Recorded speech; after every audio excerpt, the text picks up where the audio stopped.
विधायक जी, कुछ लोग आए हैं, आपसे मिलना चाहते हैं। बुलाओ, हम तो बैठे ही हैं जनता की सुनने के लिए। चलिए आइए।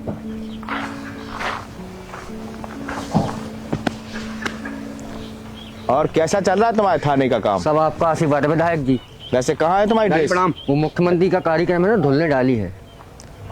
क्या समाचार लेकर आए हो? विधायक जी, कल जो कथा में आप गए थे उसकी न्यूज लगी है, वही लेकर आए हैं। कैसा चल रहा है तुम्हारे समाचार का काम? आपका आशीर्वाद है महोदय। चलो बैठो।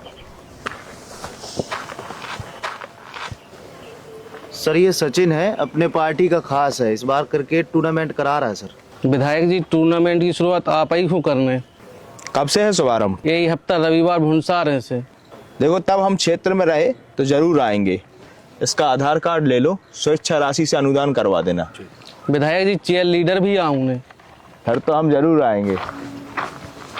तो रेप केस का जो मामला है उसमें कोई करना नहीं है? नमस्ते अपनी विधायक जाति जी। का है। सर, मेरा उच्च शिक्षा के लिए दिल्ली के कॉलेज में नाम आ गया है, लेकिन मेरे पास वहाँ जाने के भी पैसे नहीं हैं और स्कॉलरशिप हमको मिलती नहीं है। विधायक जी, हाँ रुको। विधायक जी, 2 ट्रांसफर थे, यदि आप कह देंगे तो हो जाएंगे। किस विभाग का है? शिक्षा विभाग के हैं, 3 लाख तक देने को तैयार हैं। तुम बस इसकी व्यवस्था कर लेना, सब हो जाएगा। नाम क्या है तुम्हारा? विधायक जी, अंशुल। अरे पूरा नाम बताओ। अंशुल दुबे। बामन हो? अरे वो तुम लोगों को तो मिलता है ना, क्या कहलाता है वो? Sir, EWS। हाँ, उसके कागज बनवाओ। विधायक जी, तहसील में बाबू 10,000 की पहले रिश्वत मांगते हैं, हमारे पास तो स्टाम्प खरीदने के भी पैसे नहीं हैं। तो लोन ले लो। हमारी सरकार में कितनी ऐसी योजनाएं चल रही है शिक्षा के लिए। विधायक जी, बैंक भी गए थे, लेकिन वहाँ पर पहले वो ज़मीन के कागज या गारंटर मांगते हैं। अब गरीब का कौन गारंटर बनेगा, और ज़मीन होती तो ऐसे परेशान क्यों होते। आप ही कुछ कर दीजिए। देखो, हमारे हाथ में भी फंड कहाँ रहता है, हमारे हाथ भी बंधे रहते हैं। आप लोगों को मिल तो रहा है जन्म से लेकर मृत्यु तक का पैसा, आवास, शौचालय, यहाँ तक कि आप लोगों को मध्याह्न भोजन से लेकर राशन भी मिल रहा है, फिर भी आप लोग भीख मांग रहे हो। और विधायक जी, शिक्षा के लिए CM साहब से फोन है सर। आज सत्ता पक्ष ने हमको कैसे याद किया? अरे विधायक जी, केवल सत्ता पक्ष और कैसा विपक्ष, हम सब तो एक ही हैं। माननीय आपकी सरकार में तो हम अपने क्षेत्र का विकास ही नहीं कर पा रहे हैं। अरे तो हमारी पार्टी में जाइए विधायक जी, किसी का भी विकास नहीं रुकेगा, ना ही आपका ना ही जनता का। आप तो जानते हो हमारी पार्टी में सभी का स्वागत है। हमको भी नहीं रहना है ऐसी पार्टी में जिसके नेता सर्जिकल स्ट्राइक के सबूत मांगते हो, जिस पार्टी के विधायक और सांसद दशहरा और दीपावली की छुट्टी तो मनाते हैं, लेकिन कोर्ट में भगवान राम के अस्तित्व पर सवाल खड़े करते हैं। अरे वाह विधायक जी, आप तो हमारी भाषा बोलने लगे, दिल खुश कर दिया आपने। अगर ऐसी बात है तो कल ही आते हैं आपके बंगले पर। आपको पता होगा अगले हफ्ते आपकी विधानसभा में हमारा कार्यक्रम है। क्या ही चल रही तैयारी वहाँ पर? माननीय शिलान्यास की पूरी तैयारी हो गई है, फुल मीडिया कवरेज रहेगा। अस्पताल स्टाफ, आंगनबाड़ी कार्यकर्ता, संविदा कर्मचारी, सरकारी शिक्षक से लेकर स्कूल के बच्चे सभी उपस्थित रहेंगे। बहुत बढ़िया, बहुत बढ़िया। वैसे तुम्हारी विधानसभा में जनता को सबसे बड़ी समस्या क्या है जिसकी भाषण में घोषणा की जाए? क्यों, अपनी विधानसभा में मुख्य समस्या क्या है? माननीय, आप जैसे जननायक होते हो, समस्या कैसे हो सकती है? आपके राज्य में तो सब कुछ खुशहाल चल रहा है माननीय, यहाँ कैसी समस्या हो सकती है? अरे विधायक जी, घर बैठकर ना बताओ, जनता के बीच में जाओ और पता करो मुझे अपने भाषण में वहाँ पर क्या घोषणा करनी है। तभी तो जनता तालियां बजाएगी, तभी तो अखबार में खबर बनेगी। इस कार्य को मैं स्वयं कराता हूँ माननीय। चलिए ठीक है। चलो गाड़ी निकलवाओ। जी सर। चलो गाड़ी निकालो। सचिन, तुम्हारा काम हो जाएगा, अपना आधार कार्ड भेज देना, और हाँ याद रहे विधायक जी का फ्लैक्स लगवा देना, फोटो हम भेज देंगे। जी, विधायक जी का खड़ा वाला फोटो लगवा देंगे। इन नेताओं के पास क्रिकेट टूर्नामेंट के लिए तो पैसा है, लेकिन शिक्षा के लिए नहीं, और कहते हैं राम राज्य आ गया। क्या ऐसा था राम राज्य? ध्यान रखना, इस हफ्ते मुख्यमंत्री जी का दौरा है अपने क्षेत्र में, कोई भी क्राइम की घटना सामने नहीं आनी चाहिए। जी विधायक जी, निश्चिंत रहें, कोई मामला सामने नहीं आएगा। घटना हो भी गई तो हम सामने नहीं आने देंगे।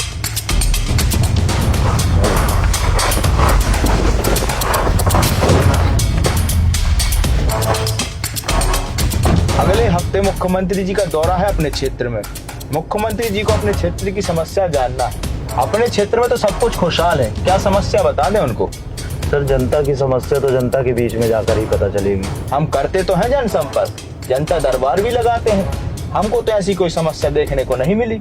सर, माफी चाहूंगा, लेकिन जनता की समस्या आम नागरिक बनकर ही पता चलेगी, मंत्री या विधायक बनकर नहीं।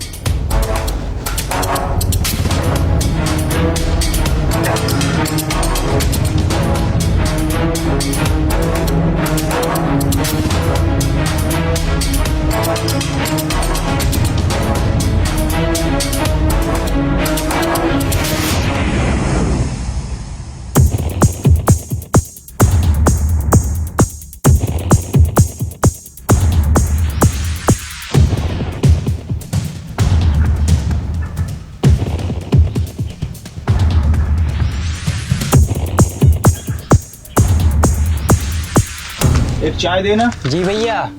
अवधेश भैया, आपका रिजल्ट आ गया क्या? कहाँ यार, इस सरकार में तो परीक्षा के फॉर्म बस भरते जाओ, होता कुछ नहीं।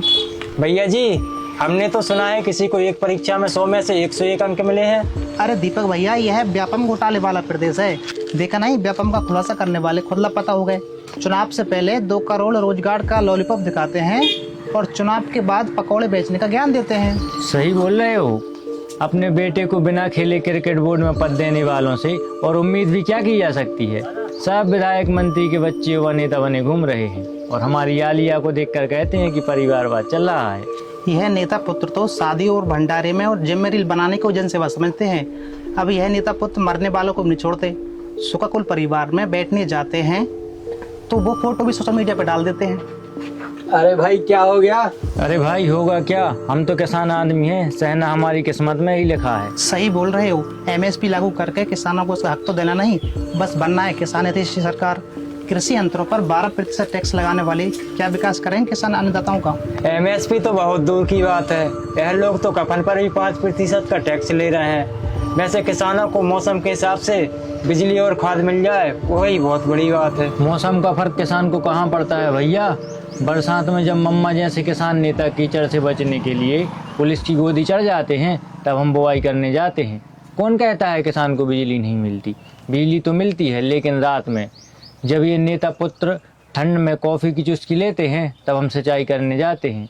और गर्मी में जब ये एसी में आइसक्रीम का आनंद लेते हैं, तब हमारा पूरा परिवार कटाई पर जाता है और 2-2 दिन लाइन में लगकर हमको अपना अनाज बेचना पड़ता है। ऊपर से उसमें भी मुद्दत काटी जाती है। सरकार चला तो रही है कितनी सारी योजनाएं, फसल खराब होने पर मुआवजा भी तो मिलता है।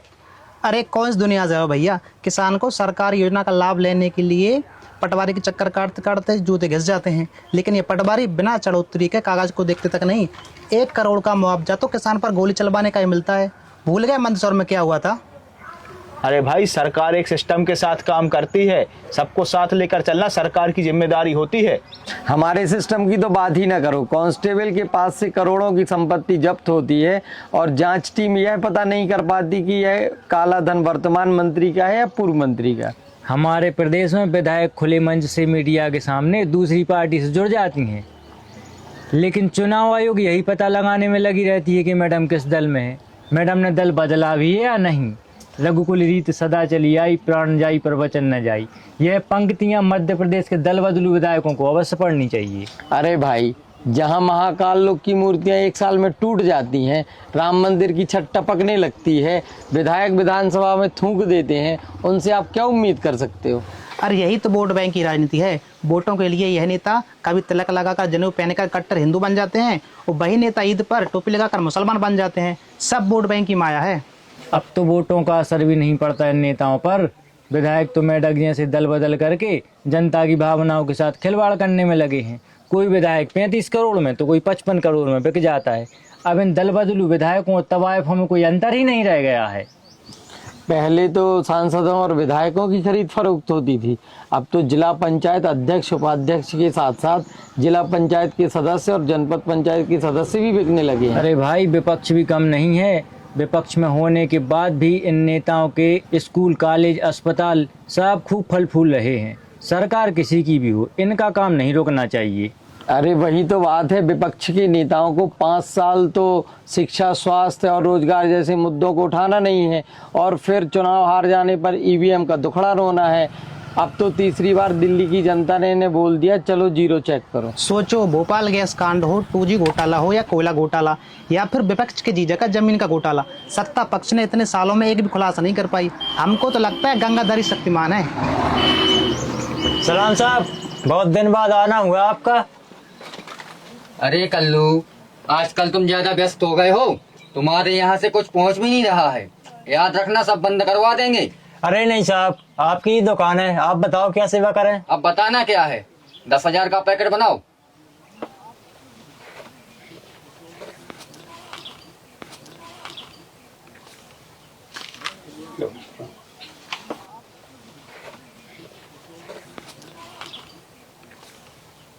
दीपक भाई, ये लोग आपको कल्लू कहकर बुलाते हैं, आपको बुरा नहीं लगता?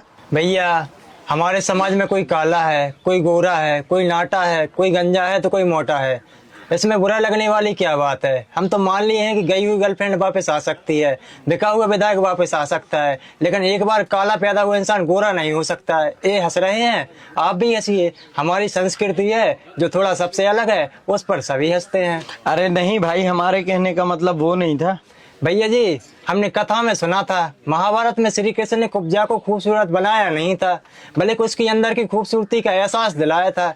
जिस दिन आपको आपकी खूबसूरती का एहसास हो जाएगा तो आपसे खूबसूरत कोई नहीं होगा। आप काले, नाटे, गंजे, मोटे जैसे भी हो, अगर आप खुद से प्यार करते हो तो दुनिया भी आपसे प्यार करेगी। क्यों रविंद्र भाई, यह युवा नेता विधायक का खास है ना, जिसके जन्मदिन पर सड़कों पर फ्लैक्स लगते हैं। अरे काहे का युवा नेता विधायक के कार्यक्रम में जाकर कान में पूछता है चाय में शक्कर 1 चम्मच 2 चम्मच, और वही फोटो सोशल मीडिया पर डालकर लगता है विधायक जी से विधानसभा के विकास की चर्चा करते हुए। भैया मेरी वाली बोतल और चिप्स का पैकेट देना।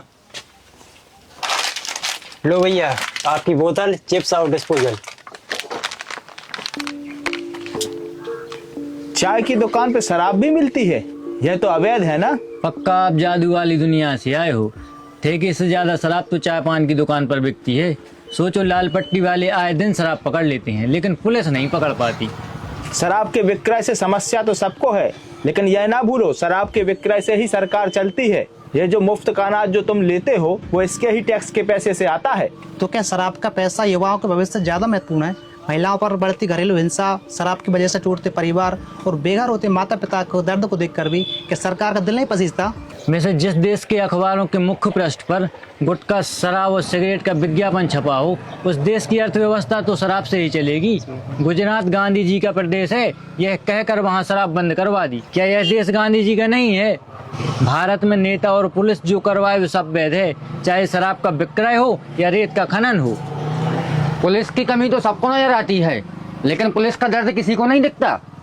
जब आप लोग रक्षाबंधन, दिवाली या होली मनाते हो, तब हम ड्यूटी पर रहते हैं, जिससे आप लोग शांति से त्योहार मना सको। क्या हमारा परिवार नहीं है? लेकिन आप कुछ भी बोलो, रेत खनन में तो अपना प्रदेश नंबर 1 बन गया है। नेताओं के साथ पार्टनरशिप में खनन माफिया ने अवैध खनन कर करके नर्मदा से लेकर चंबल तक को खोखला कर दिया है। देखो, हम भी मजबूर हैं, नौकरी सबको प्यारी होती है। शराब से लेकर खनन तक का पैसा ऊपर अधिकारियों से लेकर नेताओं तक पहुंचाना पड़ता है, और कभी हम एक्शन ले लेते हैं तो हमारा ट्रांसफर कर दिया जाता है। अरे मैडम, कहाँ जा रही हो? बोलो तो मैं छोड़ दूं। अरे हम तो कोचिंग जा रहे हैं, और तुम? मैं तो यही दुकान चलाता हूँ 4-5 सालों से। मतलब तुम 4-5 सालों से लड़की छेड़ने का काम यही करते हो? हाँ, लड़की छेड़ने का काम करता हूँ, और दिन में 8 से 10 लड़कियों को तो लाइन मार ही देता हूँ। बस 8-10? अगर दिन में फ्री समय रहा तो 15 भी हो जाती हैं। ये सब करके तुम कितने पैसे कमा लेते हो? मतलब लड़की छेड़ते हो तो पैसे तो कमाते ही होगे। अरे तो इस काम के पैसे थोड़ी मिलते हैं।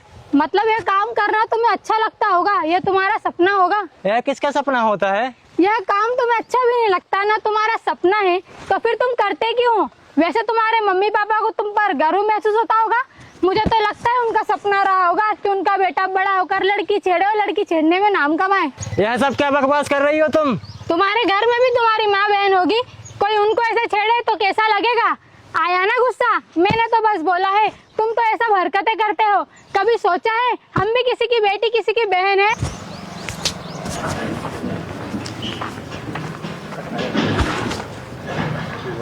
अरे मैडम, सड़क पर क्यों फसाद कर रही हो? आपका काम है पढ़ाई करना, ना कि कानून को हाथ में लेना। ऐसी हरकतें ना करें जिससे आपको गिरफ्तार करना पड़े। हमको गिरफ्तार क्यों करोगे आप? लड़की को देखकर सीटी वो बजाए, भद्दे कमेंट पास वो करे, और गलती हमारी? देखो आप जीन्स पहनकर सड़क पर निकलोगे तो लड़के छेड़ेंगे। एक तो आप लड़की को मॉडर्न कपड़े पहनना है और कोई कुछ बोल दे तो फिर नखरे दिखाने हैं। आप होते कौन है बताने वाले कि हम क्या पहने क्या नहीं पहने? लड़की क्या पहनेगी क्या नहीं पहनेगी, पढ़ेगी या नहीं पढ़ेगी, इसका अधिकार आपको या किसी को भी किसने दिया? आप लोग ऐसी हरकतें करती हो, फिर रेप जैसी घटनाएं हो जाए तो आप बोलो कि पुलिस हमारी रक्षा नहीं करती। आप कहते हैं लड़की के वस्त्रों की वजह से बलात्कार की घटनाएं होती है। कभी सोचा है आज के समय में 2 साल की नन्ही बच्ची के साथ भी दुष्कर्म की घटनाएं हो रही है, क्या उस नन्ही बच्ची के कपड़ों की गलती रही होगी? अरे बहन जी, गलती आम जनता की भी है। देश में आए दिन दुष्कर्म की घटनाएं होती हैं। हम उन्हें समाचार पत्रों में चटकारे लेकर पढ़ते हैं और समाचार चैनलों में बार बार देखते हैं और सोशल मीडिया पर पोस्ट डाल देते हैं। अगर मन में दिखावे की भावना अधिक हो तो हम एक स्थान पर मोमबत्ती लेकर एकजुट हो जाते हैं और सोचते हैं कि हमने अपनी जिम्मेदारी पूर्ण कर दी, लेकिन यह नहीं सोचते कि ऐसी घटना हमारे साथ होती तो क्या इतना करना पर्याप्त होता? राम और रावण कहीं और नहीं बल्कि हमारे अंदर ही है। भगवान श्री राम के युग से लेकर कलयुग तक यदि कुछ परिवर्तित नहीं हुआ है तो वह है नारी की स्थिति। जी हाँ, नारी को जब भी अग्नि परीक्षा से गुजरना पड़ता था और आज भी गुजरना पड़ता है। यदि सभी देशवासियों के दिल में मर्यादा पुरुषोत्तम श्री राम ही बसे हैं तो दुष्कर्मों की खबरों से ऐसे अखबार न भरे होते। देखिए, यह महिलाओं को देवी मानने वाला देश है। देश में राम राज्य स्थापित हो रहा है और आप कह रही हैं कि महिलाएं सुरक्षित हैं। देश में कभी कहते हैं राम राज्य निर्मित हो रहा है तो कभी कहते हैं अमृत काल आया है। तो मैं जानना चाहती हूँ, मणिपुर में देश की बेटी को निर्वस्त्र सड़कों पर घुमाया जाता है, ओलंपिक में मेडल लाने वाली बेटी को सड़कों पर घसीटा जाता है और हाथरस की बेटी को रात के अंधेरे में जला दिया जाता है। क्या यही है राम राज्य? चलिए मैडम, सड़क पर तमाशा करना ठीक नहीं।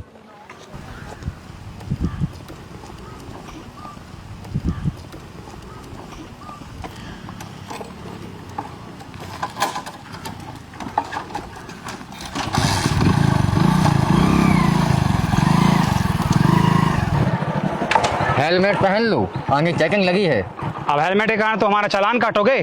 तिरंगा यात्रा में हमारे मंत्री विधायक यहाँ तक कि प्रदेश अध्यक्ष बिना हेलमेट के निकलते हैं, आज तक कोई हाथ नहीं लगा पाया।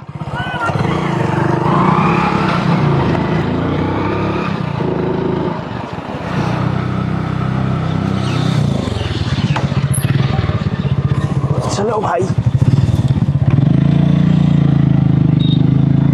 वो बिना हेलमेट के निकल गया और तुम हेलमेट लगाए हो। मेरे हेलमेट लगाने से अपनी जान की सुरक्षा तो रहती है और चालान का डर भी नहीं रहता है। उनका चालान नहीं कटेगा तो तुम्हारा चालान कैसे कटेगा? हमारे यहाँ कानून के सभी नियम आम आदमी पर लागू होते हैं। नेता बिना हेलमेट बिना सीट बेल्ट के जाए कोई कानूनी कार्रवाई नहीं होती है। भाई साहब, आप करते क्या हो? प्राइवेट कॉलेज में नौकरी करता हूँ। वहाँ पढ़ाई कैसी होती है भाई साहब? अपने नेताजी का विश्वविद्यालय है, बच्चों को आने की आवश्यकता नहीं है। यह बताओ कौन सी डिग्री बनवाना है, 1 महीने में सब डिग्री तैयार हो जाती है। फर्जी डिग्री बनाते हैं तो कोई जांच नहीं होती? अरे भाई साहब, समय समय में पार्टी फंड पर चढ़ोतरी करते हैं तो सब पाप धुल ही जाते हैं। आए दिन इन सड़कों पर बैठे गौवंश से टकराने से कोई ना कोई दुर्घटना होती रहती है, लेकिन सरकार इस ओर ध्यान नहीं देती है। सरकार ने गौशाला तो बनाई है, वहाँ क्यों नहीं भेज देते? गौचर भूमि भी निर्धारित की है, उसका उपयोग क्यों नहीं करते? गौशाला तो बनाई गई हैं, लेकिन इन्हें चलाने वाले सेवा कम और मेवा ज़्यादा खाते हैं। और रही बात गौचर भूमि की, तो इन पे सरकार के चहितों का ही कब्जा है। गौ सेवा की पूरी जिम्मेदारी सरकार और मंत्री की है, पशुपालकों का कोई दायित्व तो नहीं बनता। दूध निकाला और सड़कों पर छोड़ दिया, क्या ऐसी होती है गौ सेवा? अरे भाई साहब, हाथी के दांत खाने के और दिखाने के कुछ और होते हैं। अगर सरकार सच में गौ सेवक है और गौ माता की सेवा करना चाहती है तो भूचड़ खाने वाले से फंड क्यों लेती है? भाईजान, कितना समय और लगेगा? बस सर 5 मिनट और। अंजलि मैडम, आपके पति का स्वास्थ्य अब कैसा है? अब पहले से ठीक है सर, लेकिन इलाज में खर्चा बहुत हो गया। अरे आपके पति का तो आयुष्मान कार्ड था ना, फिर कैसे? अरे सर, आयुष्मान कार्ड सिर्फ नाम के लिए सेवा है। अपने प्रदेश में आयुष्मान कार्ड लेकर जिस भी अस्पताल में जाओ वहाँ बोलते हैं कि इलाज तो हो जाएगा, लेकिन जितना बिल पर बोलेंगे उस पर दस्तखत करना होगा। और तो और 3 दिन में हुए इलाज के लिए आयुष्मान कार्ड का बिल बढ़ाने रुकना 8 दिन पड़ेगा। इसीलिए हमने तो इलाज हैदराबाद में करवा लिया। पहले चिकित्सा सेवा हुआ करती थी, अब तो स्वास्थ्य सेवा भी व्यवसाय बन गया है। देखा नहीं कैसे कोरोना के समय दवाइयों से लेकर ऑक्सीजन सिलेंडर तक को ब्लैक किया गया। अरे सर, पहले तो डॉक्टर मरीजों के हित के लिए दवा लिखा करते थे, अब तो अपने कमीशन के लिए दवा लिखते हैं और वो दवा भी उसी मेडिकल पर मिलती है जिसमें उनका कमीशन पहले से ही फिक्स हो। अब तो डॉक्टरों के अपने मेडिकल स्टोर हैं और दवाइयों पर प्रिंट रेट कुछ और होते हैं और मिलता कुछ और ही रेट पर है। वैसे मैडम जी एक बात पूछें? अरे बिल्कुल पूछो। वो अतिथि शिक्षकों को पक्का करने की बात चल रही थी, उसका क्या हुआ? वो तो चुनावी साल था, घोषणा हो गई, धरातल पर कुछ नहीं हो रहा है। महिला अतिथि शिक्षकों को तो डिलीवरी के समय छुट्टी तक नहीं मिलती है, और तो और अतिथि शिक्षकों की पगार भी 3-4 माह में आती है। सुना नहीं आपने? अतिथि शिक्षक तो उनकी नजरों में मेहमान है। हाँ सुना है। अब तो नई भर्ती वाले शिक्षकों को भी पेंशन नहीं मिलेगी। नई भर्ती वाले शिक्षकों को पेंशन क्यों मिलेगी? पेंशन तो विधायक और सांसदों के लिए बनी है, वही तो राष्ट्र हित में कार्य कर रहे हैं। विधायक और सांसद के बच्चों का बस भविष्य सुरक्षित रहे। अरे भाई, शिक्षक की नौकरी भी तो बहुत अच्छी है। मध्याह्न भोजन का पैसा से लेकर के स्कूल की ड्रेस, साइकिल और प्रैक्टिकल फाइलों का पैसा खा रहे हैं। शिक्षक की नौकरी में बहुत बढ़िया काम है। सुबह गए और शाम को वापस, तनख्वाह तो बनी रही है, बच्चा पास हो या फेल। सही बोल रहे हैं आप। शिक्षक तो फ्री की पगार लेते हैं। जनगणना करवाए शिक्षक, चुनाव करवाए शिक्षक, मतगणना करवाए शिक्षक, यहाँ तक कि साहब के मन की बात भी रेडियो पर शिक्षक ही सुने। अरे जनप्रतिनिधियों से बड़ी समस्या है आपको, वो भी तो जनसेवा में काम करते हैं। जनसेवा? कैसी जनसेवा? बिजली बिल, फोन बिल, नौकर चाकर से लेकर सब कुछ मिलता है और खुद को कहते हैं जनसेवक। भाई साहब, क्रिमिनल से लेकर अशिक्षित सब जनप्रतिनिधि बने बैठे हैं। एक प्यून की पोस्ट के लिए भी परीक्षा पास करनी होती है, लेकिन सरकार चलाने वाले विधायक और सांसद के लिए कोई शिक्षा निर्धारित नहीं है। कहने को तो महिला आरक्षण है, लेकिन जनप्रतिनिधियों की जगह उनके पति या पिता ही गद्दी संभालते हैं। नेता कितना भी बूढ़ा हो जाए गद्दी नहीं छोड़ता है। अब तो वो गद्दी छोड़ नहीं पाते हैं कि उनके बच्चे चुनाव की कतार में खड़े नजर आते हैं। चुनाव लड़ने के लिए न्यूनतम आयु तो निर्धारित है, अब अधिकतम आयु भी निर्धारित होना चाहिए, जिससे सभी को अवसर मिल सके। अरे भैया गुस्सा ना हो, लो पानी पियो, इससे दिमाग ठंडा होगा।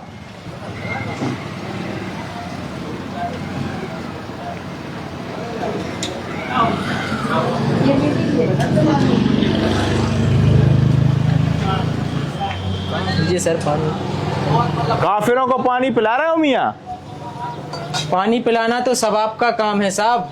और काफिर, इस्लाम में नास्तिकों से ताल्लुक रखने को मना किया गया है, और काफिर शब्द का अर्थ तो होता है ईश्वर या खुदा को ना मानने वाला। लेकिन आपका हाथ तो बता रहा है कि आप तो ईश्वर पे भरोसा करते हो। तो क्या आपकी नजर में ईश्वर और अल्लाह एक हैं? हाँ, हमारे इस्लाम में तो यही बताया गया है, ला इलाहा इल्लल्लाह, जिसका मायने है एक ही ईश्वर है और उसके अलावा कोई नहीं। ऐसे ही श्लोक तो हमारे हिंदू सनातन धर्म में भी है, एकम ब्रह्मम द्वितीय नास्ति, जिसका भी अर्थ है एक ही ईश्वर है और दूसरा कोई नहीं है। बस अंतर यही है कि आप अरबी में कह रहे हैं और आप संस्कृत में। वैसे नमाज शब्द भी तो संस्कृत से ही लिया गया है। मुस्लिम कुरान को मानते हैं लेकिन कुरान की नहीं, हिंदू गीता को मानते हैं लेकिन गीता की नहीं मानते। ईश्वर, भगवान, रब, गॉड सभी एक हैं। कोई यह नहीं है जो ये कहे कि दुनिया में कोई और है। एक ही ईश्वर है। लेकिन समस्या तब खड़ी होती है जब हम कहते हैं कि मेरा वाला है वही सही है। इस देश की पाठ्य पुस्तक में अकबर, बाबर और औरंगजेब का उल्लेख तो मिलता है, लेकिन मंगल पांडे, भगत सिंह और चंद्रशेखर को स्थान नहीं मिलता। अगर आप लोगों के हिसाब से आतंकवाद का कोई धर्म नहीं होता तो इन दहशतगर्दों को दफनाया ही क्यों जाता है?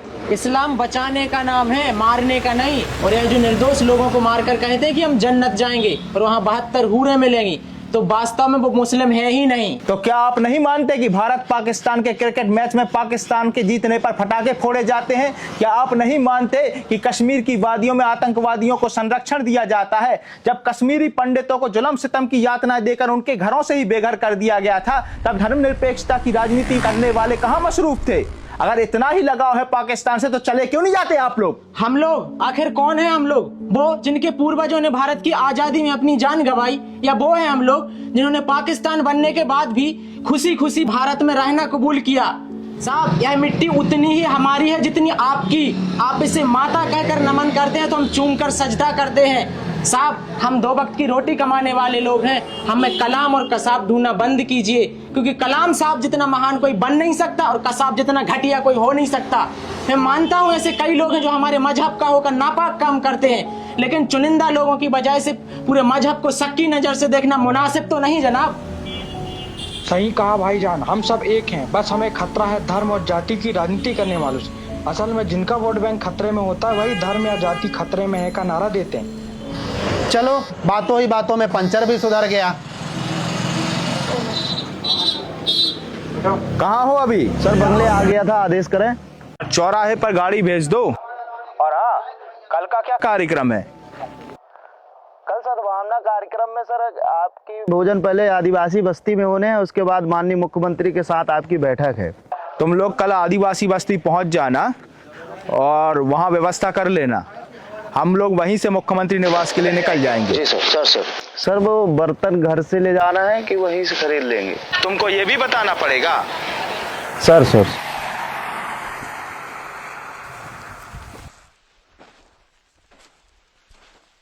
अरे गोरेलाल, गोरेलाल। जी साहब। सुनो, आज विधायक जी के भोजन तुम्हारे घर पर होंगे। अरे वाह, मैं बाजार से सामान लाकर भोजन मिलवाता हूँ। उसकी कोई जरूरत नहीं है, हम लोग सब साथ में सामान लेकर आए हैं, तो हमें परोसना है और विधायक जी के साथ बैठकर भोजन करना है। साहब एक बात पूछे, आप नेता लोग हम आदिवासियों के घर पर खाना खाते हैं, फोटो खिंचवाते हैं और वही फोटो सोशल मीडिया और पेपर में क्यों लगवाते हैं? देखो, अगर फोटो नहीं खिंचवाएंगे तो पता कैसे चलेगा कि विधायक जी तुम्हारे घर आए थे? साहब अगर नेताओं के मन में भेदभाव ना होता ना तो फोटो खिंचवाने की जरूरत नहीं होती। जाति धर्म में विभेद करके, इंसान को इंसान से दूर करके, हमको बहुजन तो कहते हैं, लेकिन जनगण में लिखे जन का दर्जा कब देंगे? देखो, सरकार सबको साथ लेकर चलना चाहती है, ये सब कार्य आपके विकास के लिए ही तो किए जा रहे हैं।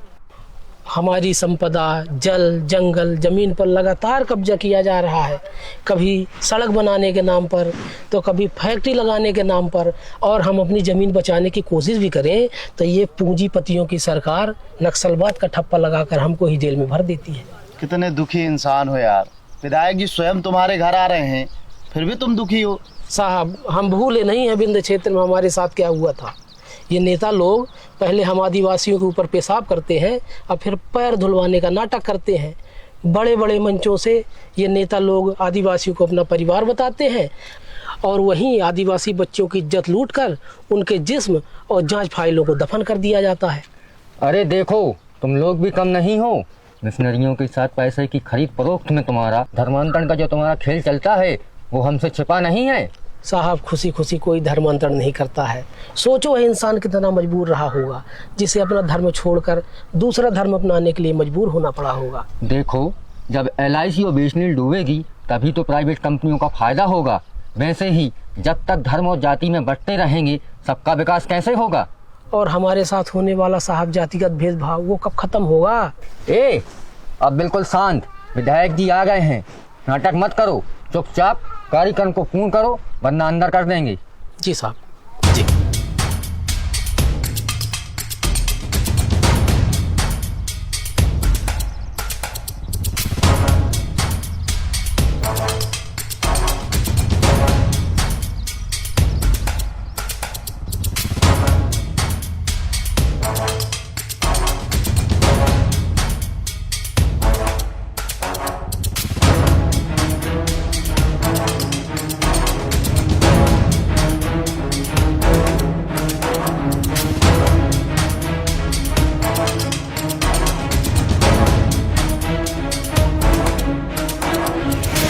और गोरेलाल कैसे हो? सब आपकी कृपा है मालिक।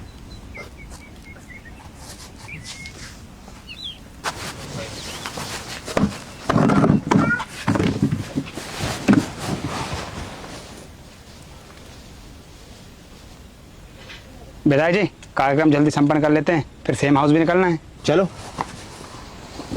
दरी बिछवा दो।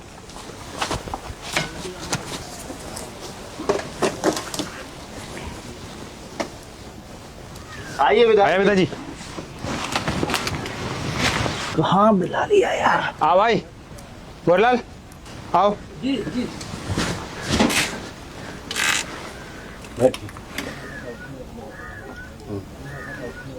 विधायक जी यह गमछा डाल लीजिए, संदेश अच्छा जाएगा।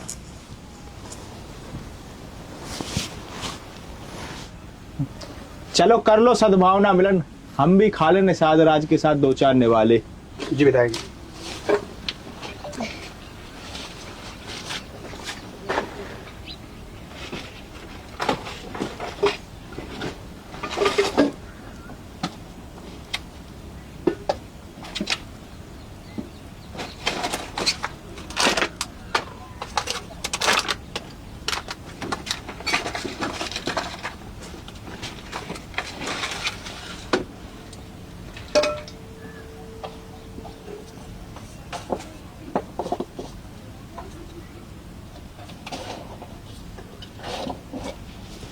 अरे रसगुल्ला भी लाए हो?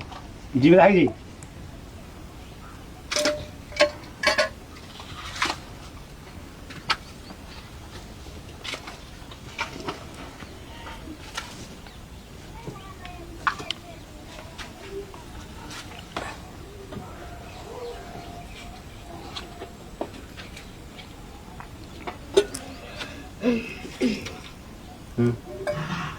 अरे दाल चावल परोसो भाई, जल्दी जल्दी निपटाओ। सद्भावना मिलन करना है, खाना पूर्ति करना है, पूरा थोड़ी करना है यार। जी विधायक जी।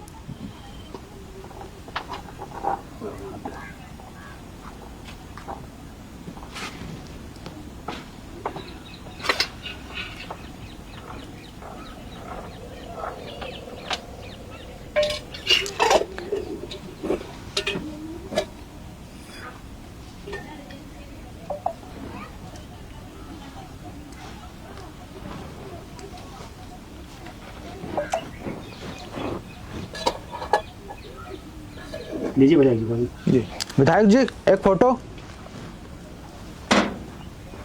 विधायक जी एक फोटो। शानदार फोटो हो गई, कल के अखबार में विधायक जी सुर्खियों में रहेंगे। हो गया सद्भावना मिलन? विधायक जी रसगुल्ला खिला देते। जी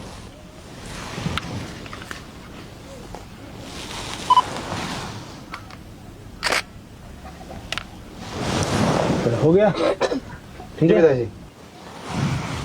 चलो निकलते हैं यार।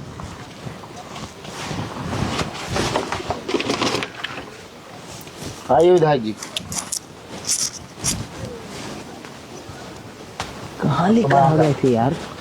आइए।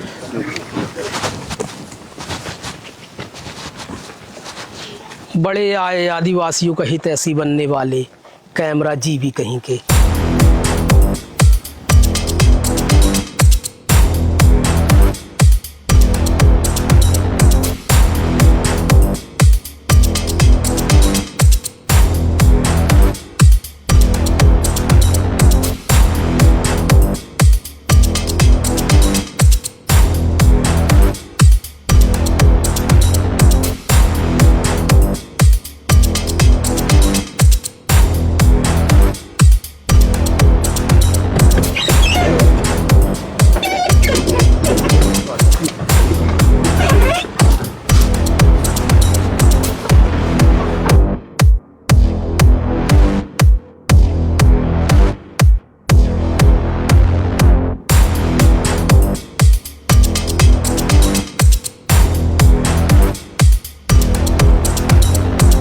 भैया आप गांव छोड़कर शहर में काम करते हो, आपको गांव में काम नहीं मिला? गांव में तो मजदूरी भी नहीं मिलती। सरकार कहती है मनरेगा से हर मजदूर को उसके गांव में ही काम मिलेगा, लेकिन हमारे यहाँ पंचायत में तो मनरेगा का पूरा काम जेसीबी से करवा लिया जाता है। बाद में सचिव और रोजगार सहायक जॉब कार्ड में फर्जी हाजिरी डालकर पैसा निकाल लेते हैं। सभी जगह का यही हाल है भैया। बिना मजबूरी के आखिर कौन अपना घरौंदा छोड़कर शहर की ओर पलायन करता है? देखा नहीं कोरोना के समय बाहर काम करने वाले मजदूरों का क्या हाल हुआ था? सही कह रही हो, कितनों को तो पैदल घर वापस आना पड़ा था। वैसे खुशी, तुम्हारे गांव में आवास के पैसे खाते में डल गए क्या? अरे कहाँ भैया, हमारे गांव का सचिव तो आवास की सूची में नाम तभी जोड़ता है जब 10,000 गिन कर दो। हमको आवास तो क्या शौचालय भी नहीं मिला। तो तुम्हारे पापा ने शिकायत क्यों नहीं की? अरे भैया, पापा ने विधायक जी से शिकायत की थी, लेकिन वो पापा से ही बोलने लगे कि मिल बांट कर चलो, फ्री का आवास और शौचालय मिल रहा है तो देने में समस्या क्या है? कौन से तुम्हारे घर से पैसा लग रहा है? अरे विधायक से लेकर सांसद तक सबको कमीशन जाता है, वो क्यों एक्शन लेंगे? भैया पापा ने तो 181 पर भी शिकायत की थी, लेकिन बिना निराकरण की शिकायत निरस्त कर दी। देखा नहीं, अब तो मंत्री जी ने भी भरे मन से कह दिया कि जनता तो उनके लिए भिखारी है। सरकारी सभी योजनाएं सिर्फ नाम के लिए है। सरकार कहती है अपना पैसा बैंक में रखो, लेकिन एटीएम से ज्यादा बार पैसा निकालो तो पैसा काट लेते हैं, और खातों में पैसा कम हो तो पेनाल्टी काट लेते हैं, जबकि हमारे पैसे से ही उनके बैंक चलते हैं। सही बात है लखन भैया। जियो की सिम जैसे मुफ्त में गैस सिलेंडर तो हमको दे दिए, लेकिन गैस सिलेंडर के रेट बढ़ाकर 6 रुपए की सब्सिडी देने का दिखावा करने ने तो अखबार में लाखों का विज्ञापन छपवाते हैं। अरे खुशी, वैसे ही तो लाडली बहना में पैसा देकर फोटो खिंचवाते हैं। यदि महिलाओं के लिए कुछ करना ही है तो रोजगार दो, एक तरफ स्केल इंडिया और आत्मनिर्भर की बात करते हैं और दूसरी तरफ चुनाव के समय मुफ्त में पैसा देकर हमारा वोट खरीदते हैं। यह फूल कैसे दिए? भैया 20 रुपए के। अरे खुलेआम लूट मचा रखी है। नहीं भैया, बिल्कुल सही रेट बता रहे हैं। 10 में लगाना हो तो बताओ। भैया आप लोग हम सड़क पर सामान बेचने वालों से तो मोल भाव करते हो, लेकिन कभी बड़े शोरूम में ऐसी बातें नहीं करते। गरीब 5 रुपए का मुनाफा कमा ले तो लूट लगती है, लेकिन मोबाइल का रिचार्ज 1 माह का 28 दिन पर खत्म हो जाता है, उस पर कोई सवाल नहीं करता। चलो लाओ फूल दो। चलो यहीं फंसे रहोगे क्या? जी विधायक जी, पैसे आके देता हूँ। आइए विधायक जी आइए। हटो भाई हटो, विधायक जी को अभिषेक करने दीजिए। आइए विधायक।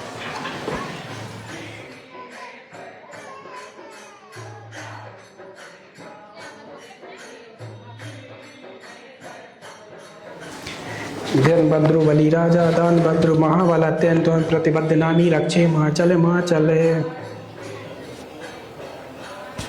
और पंडित जी सब सही चल रहा है? हाँ सही चल रहा है। कभी से कर लीजिए जी।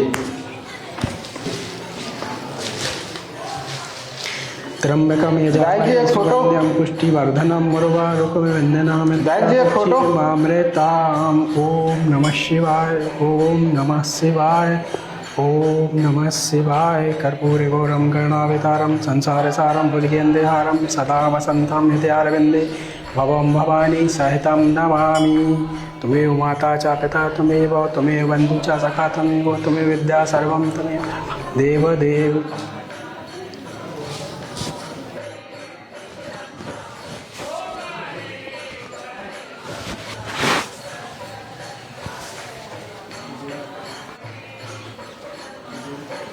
विधायक जी यहाँ ये सब कुछ नहीं, जनता दरबार में आना, विधायक जी वहाँ सब सुन लेंगे। मंदिर पूजा करने के लिए है, फोटो खिंचवाने के लिए नहीं। साफ साफ लिखा है, फिर भी ये लोग नहीं मानते। अब तो मंदिर में भी वीआईपी रिवाज चलने लगा है। भगवान के दर पर भी कोई छोटा बड़ा होता है क्या? बड़े बड़े मंदिरों में तो रसीद कटवाओ तो लाइन में भी नहीं लगना पड़ता। अब इन्हीं वीआईपी की व्यवस्था में तो भगदड़ हो जाती है और जान जाती है आम जनता की। भगवान भी देखकर यह विचार कर रहे होंगे कि वर्तमान समय में मेरे भक्त हैं तो हैं कौन? वह जो प्रभु राम को दिल से पुकारते हैं या वो जो जय श्री राम बुलवाने और फोटो खिंचवाने में लीन है? राम हमारी आस्था का केंद्र है। प्रभु राम को दिल में बसाने की जरूरत है। भक्तों को ये समझना होगा। वैसे भैया मैं यहाँ भगवान श्री राम की भक्ति देखा नहीं है, आपके यहाँ से फूल मेरे यहाँ से प्रसाद ले गए और पैसे भी नहीं दे गए।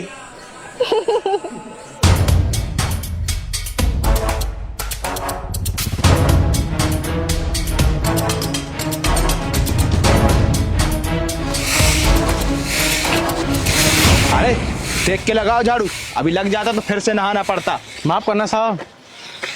साहब एक बात बोले, हमारे चुने से आपको नहाना क्यों पड़ता है? जाति धर्म नहीं जानते हो क्या? जब भारतीय संविधान में सभी समान है तो फिर कैसा भेदभाव, कैसा छुआछूत? अरे दिया तो है समानता का अधिकार। 2 अक्टूबर को लगाते तो है तुम्हारे साथ झाड़ू। साहब झाड़ू पकड़ कर फोटो खिंचवाना अलग बात, रोजाना सड़क नाली गटर की सफाई करना अलग बात। आप किस समानता की बात कर रहे हो? आज हम लोग जूते पहनकर सामंतवादी घरों के सामने से नहीं निकल सकते। हमारी जाति का दूल्हा घोड़े पर नहीं बैठ सकता। आप बोल रहे हैं समानता का अधिकार है। देखो जाति और वर्ग विभाजन तो सदियों से चला आ रहा है, वो किसी के बोलने या लिखने से खत्म नहीं हो जाता। दलित और पिछड़ी राजनीति करने वाले नेता कभी गरीब नहीं रहते। जाति के अधिकार के लिए नेता लड़ने का खूब नाटक करते हैं, लेकिन जातिवाद खत्म ऐसा कोई नहीं बोलता। देखा नहीं संसद में बोल दिया, अम्बेडकर जी का नाम लेना अब एक पेशन बन गया है। नेता से बाबा साहब के नाम पर रोटियां सेकते, उनके जैसा बनना कोई नहीं चाहता। तो क्या अम्बेडकर जी ने अनुसूचित जाति और जनजाति वर्ग के लिए ही संविधान का निर्माण किया था? क्या चंद्रशेखर आजाद और मंगल पांडे ने ब्राह्मणों के लिए ही कुर्बानी दी थी? क्या सुभाष चंद्र बोस ने कायस्थों के उत्थान के लिए ही आजाद हिंद फौज का निर्माण किया था? सरदार वल्लभ भाई पटेल से लेकर के बिरसा मुंडा तक और ज्योतिबा फुले से लेकर के रानी लक्ष्मीबाई तक के योगदान को जाति या धर्म तक विभाजित करना उनके योगदान को कमतर आंकने के समान होगा। लोग आरक्षण की बात तो करते हैं कि आरक्षण दिया जाए, लेकिन किसी को पिछड़ा कहना आखिर कहाँ तक सही होगा? विधायक जी यही तो राजनीति है। वैसे कचरे वाले हैं और यही इनकी हकीकत है। साहब हम लोग तो सफाई वाले हैं, कचरे वाले तो आप बड़े लोग हो जो कचरा सड़क पर फेंक देते हो। पैसा एकमात्र ऐसी चीज है जिसको छूने से पहले जात पात नहीं पूछते या किस जाति किस धर्म का है। इसको लेते समय कोई हाथ भी नहीं धोता। सभी जगह जाति का भेदभाव करने वाले पेट्रोल बैंक को लेते समय या अनाज खरीदते समय कभी जाति नहीं पूछते। विधायक जी को इतनी फुर्सत नहीं कि तुम जैसा से बहस करे। आइए विधायक जी।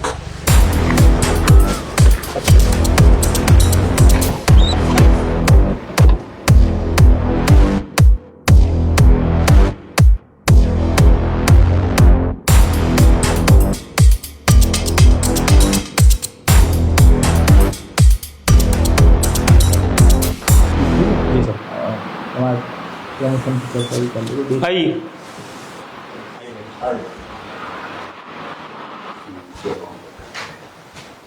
अरे विधायक जी आइए आइए, स्वागत है आपका। आइए अरे जी रहेंगे, बहुत बढ़िया। ये अपनी पार्टी का कार्यकर्ता है और ये हमारे यहाँ के पुलिस वाले हैं, इनका प्रमोशन कराना है।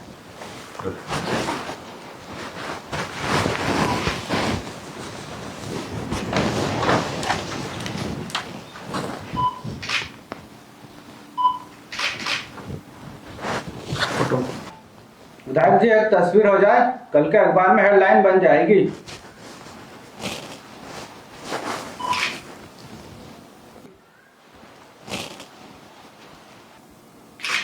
बताइए जो ट्रांसफर वाली का बात कर लेते हैं।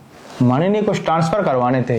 अरे विधायक जी बैठिए, बैठ कर बात करते हैं, बैठिए। चलिए तुम लोग बाहर बैठो।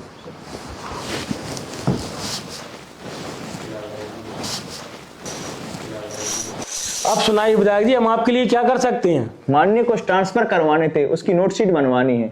अरे तुमको कहीं मना किया है क्या? किस विभाग का है? माननीय शिक्षा विभाग का है। हमको कुछ मिलेगा विधायक जी या सूखे सूखे? कैसी बात कर रहे हैं माननीय, आपको कुछ क्या भी कहना पड़ा है? शिक्षा या पुलिस विभाग का कोई भी ट्रांसफर हो तो अभी करवा लेना।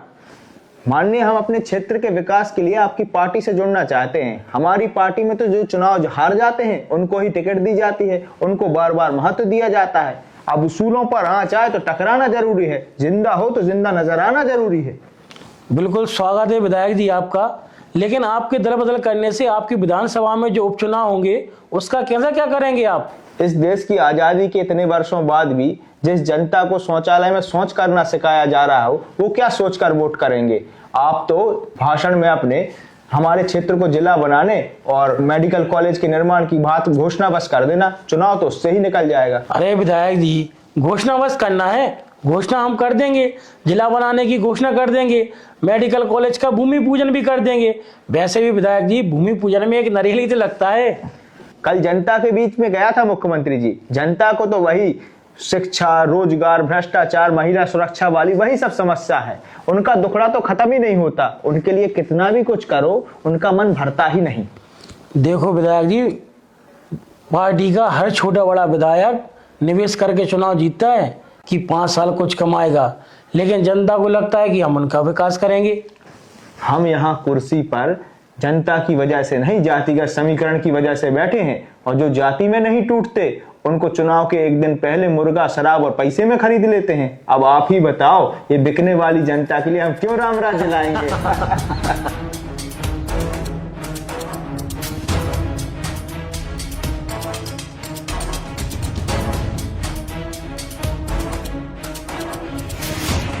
पहले देश में राजनीति का खेल होता था, अब तो खेल में भी राजनीति होने लगी है। खुलेआम खिलाड़ियों के क्रिकेट के सट्टे का विज्ञापन दिखाया जा रहा है और सरकार मूक दर्शक बनकर देख रही है।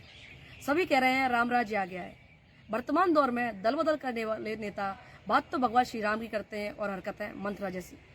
बड़े बड़े नेता तो दल बदल कर लेते हैं, लेकिन छोटे कार्यकर्ता भाट चारण और दरबारी सभाओं में कुर्सियां बिछाते या फिर जयकारे के नारे लगाते हुए नजर आते हैं और कार्यक्रम समाप्त होने के बाद अपने आका की पोस्टों को सोशल मीडिया पर डालते हैं।